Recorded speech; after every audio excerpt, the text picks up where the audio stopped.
자, 내일이면 추석 황금 연휴가 시작됩니다. 올해는 연휴 기간이 열흘이나 되는 만큼 더 많은 분들이 고향에 부모님을 뵈러 가시겠죠.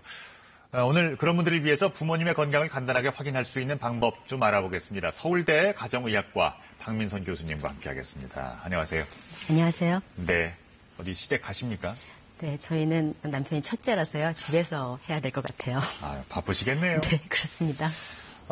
보통은 그렇죠. 이제 오랜만에 찾아뵙는 우리 어르신들에게 어디 좀 괜찮으세요? 라고 여쭤보면 뭐 괜찮다 하시죠. 이제 자식 걱정이 오히려 많으실 텐데요. 특히 이제 우리 어르신들의 이제 건강을 챙길 적에 고령이실수록 더 가벼이 여겨서는 안 될 게 어지럼증이라고 하던데요. 네. 이제 흔히 앉았다 일어날 때 어지럽거나 그냥 일상에 서서 있다가 어지러우신 아찔한 느낌을 느끼는 거는 고령자분 10명 중에 한 3명 정도는 있으실 수 있고요. 특히나 혈압약 쓰는 경우에는 그럴 수 있는데 이제 저희 이 계절에 이 일교차가 큰 계절이에요. 이때 가장 문제가 되는 게 사실은 허혈성 뇌졸중이에요. 뇌중풍이요. 근데 이제 그거의 전구 증상이 어지럽거나 사물이나 뇌가 균형 감각이 좀 흔들린다던가 아니면은 팔다리 힘이 쭉 빠진다던가 감각이 이상해지는 거 이런 것들이 뇌 혈관 질환의 조기 증상일 수 있어서 일을 하시다가 잠깐 그러신다고 하더라도 그거를 이제 무시하시지 마시고 그렇게 되는 경우에는 그 다음 한 달 또 1년 이내에 뇌졸중이 올 수 있는 확률이 훨씬 높아지거든요.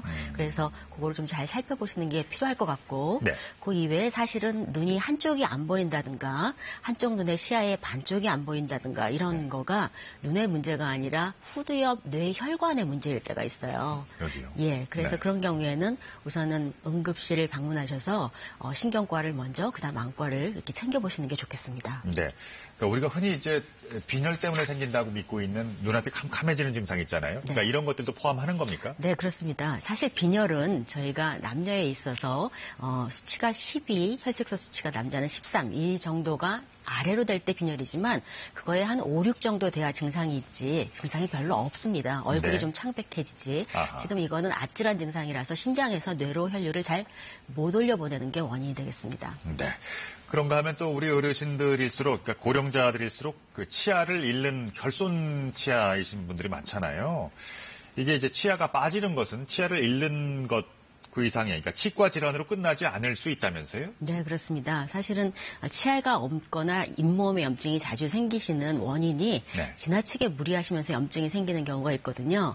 그래서 이런 분들에 있어서는 사실 치아가 정상 치아가 28개에서 32개 정도가 되는데 그게 20개 이하로 되는 경우 그런 경우에는 스웨덴 연구에 의하면은 치매의 위험이 적어도 2배 이상 증가한다고 알려져 있고요. 일본에서의 연구도 보면은 보통 9개 이하나 19개 이하일 때 그 위험이 다른데 더 적을수록 한 80% 이상의 가능성 또 19개 이하에는 한 62% 정도의 치매 위험이 증가한다고 보고 있어요. 근데 이제 이가 없으면 사실은 이의 저작 기능이 뇌 기능과도 관련이 있지만 또 이거 없으면은 딱딱한 음식은 잘 못 드시게 되면서 영양상의 문제도 같이 겹치면서 치매 위험이 증가합니다. 그렇겠네요. 치매는 보통 암보다도 공포스러운 질병이라고들 생각하는데 일반적으로 우리가 아는 그러니까 원래 연세가 드신 분 다 건망증이 오잖아요. 네. 건망증과 어떻게 구별합니까? 네. 건망증은 사실은 체력이 떨어져서 뇌 혈류가 빠르게 돌지 않으면 생길 수 있는 거라서 젊은 사람도 가능합니다.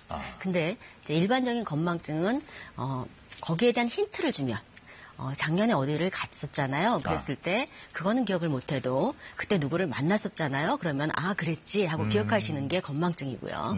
반면에 이런 치매에 의한 거는 그런 것들을 아주 까맣게 잊어버리시면서 주로 이제 과거 것은 잊어버리지 않지만 최근 것을 아주 까맣게 잊어버리시면서 경우에 따라서는 그 부분을 다른 이야기로 메꾸시는 분들이 있어요. 그러니까 얘기를 이제 꾸며낸다는 말씀이신가요? 네, 그렇죠. 그거를 조금씩 인식하고 있어서 다른 이야기로 메꾸시거나 그래서 주로 자기가 건망증이 있다고 얘기를 안 하시고 주변의 식구들이 얘기를 하시거나 나가셨을 때 길을 잃는 게 처음 증상인 경우가 좀 있어요. 네. 그리고 그 파킨슨병도 요즘 좀 흔해지고 있는데요. 이 파킨슨병은 잠버릇의 변화로도 알 수 있나요? 네, 이 치매나 파킨슨의 초반기 증상이 뇌 신경계 변화 때문에, 퇴행성 변화 때문에 오는 거기 때문에 네. 청력이 좀 잘 안 들린다든가 아하. 또 후각이 이상해져서 뭐 식욕이 떨어지고 음식을 좀 잘 못 드신다든가 그거보다도 밤에 주무시면서 잠꼬대가 심해지거나 발기질을 하시거나 마치 싸우는 것처럼 잠꼬대를 하시는 경우에는 렘슬립 이상이라고 해서 파킨슨의 전조 증상일 수 있습니다. 네. 파킨슨병의 이런 그 전조 증상이라든가 이제 같이 오는 그 증상을 척추관 협착증이라고 해서 그 이제 꼬부랑 할아버지가 되는 이제 질병 있잖아요. 이런 것과도 오인할 수가 있다고 하던데요. 네. 파킨슨병 환자들이 초반기에는 척추관 협착증인 줄 알고 치료를 받으시다가 오시는 경우가 있어요. 네, 파킨슨의 증상이 이런 잠꼬대뿐만 아니라 예. 행동이 좀 느려진다든가 얼굴 표정이 없어진다든가 네. 이런 거 이전에 나타나는 게 보통 잘 걸려 넘어지시는 거예요. 예. 이 걸음걸이가 조금 이렇게 바터지면서 보폭이 네. 짧아지면서 잘 걸려 넘어지시면서 그게 이제 허리가 자꾸 굽고 뭔가 지팡이를 짚으시게 되거든요. 네. 그래서 주로 척수관 협착증으로 오인하시고 거기에 대한 수술을 하시고 나중에 진단받는 경우가 있는데 척수관 협착증 같은 경우에는 조금만 걸으셔도 아래로 내려가는 종아리 있는 데가 터질 듯한 통증이라든가 그쪽에 통증이 있기 때문에 기본적인 그 증상 자체가 좀 차이가 있겠습니다. 네. 그리고 그 대화할 때 다른 사람의 얘기를 들으실 때 부모님이 어떤 표정을 짓느냐 이것도 중요한 포인트라고요. 네, 이거는 부모님이거나 말을 잘 못하는 아이나 똑같은데요. 네. 잘 들리지 않기 때문에 자꾸 얼굴을 찌푸리고 그렇게 하는 표정을 보이게 되는 경우에는 귀에 염증이 있어서거나 아니면 귀와 연결된 여기 이 인두 있는 부위에 염증이 있다던가 아니면 청신경에 문제가 있는 양성 종양이 생긴 거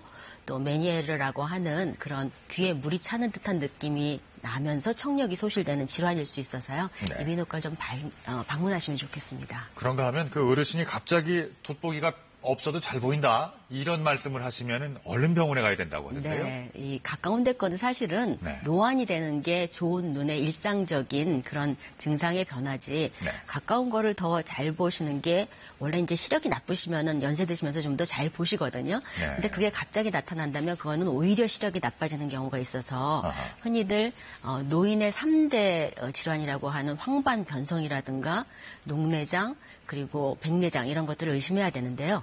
황반변성은 초기에는 이렇게 사물이 구부러져 보인다던가 네. 이런 게 나타날 수 있고 또 녹내장은 똑같은 자세로 자꾸 테레비를 누워서 보신다든가 이래서 눈의 긴장도가 지나치게 증가할 때 힘이 들어질 때 좀 더 증가할 수가 있어서 네. 그런 걸로 조금 살펴보시면 될 것 같고요. 예. 네. 백내장 같은 경우에는 이제 시야가 좀 흐려진다든가 햇볕이 지나치게 눈부시는 증상들이 나타날 수 있습니다. 예. 음성이 달라지는 것도 좀 봐야 될까요? 네. 일반적으로 연세가 되시면 성대가 약간 주름이 생기고 탄력이 떨어지기 때문에 목소리가 이렇게 낮아지고 네. 목소리가 변합니다. 근데 그게 좀 갑작스럽게 지나치게 목소리가 쉰다거나 달라지면 경우에 따라서는 이게 암의 초기 증상일 때도 있어요. 물론 성대 결절의 문제일 때도 있지만 네.